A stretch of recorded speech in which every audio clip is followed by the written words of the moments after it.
Hello everyone, this is Zukhruf from infosharing360.com. Okay, if we want to add watermark to our presentation slides, we need to go to main ribbon view tab and select slide master. Now I'm using slide master because I want all my slides to contain the same watermark. Afterwards, go to slide number one. Now we need to define the text that we want as our watermark.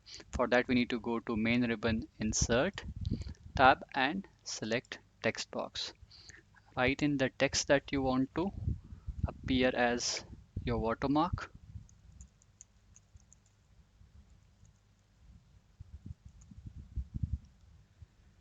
Let's make some changes to its font size and font color.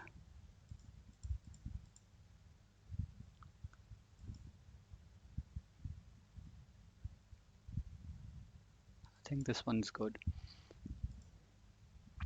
We can also rotate it like that. Place it anywhere you want as per your requirement. And then lastly, we need to close this slide master view.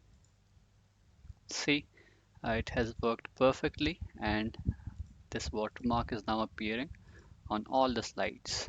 So this is how this function actually works. Hope you liked this video. Thank you for watching.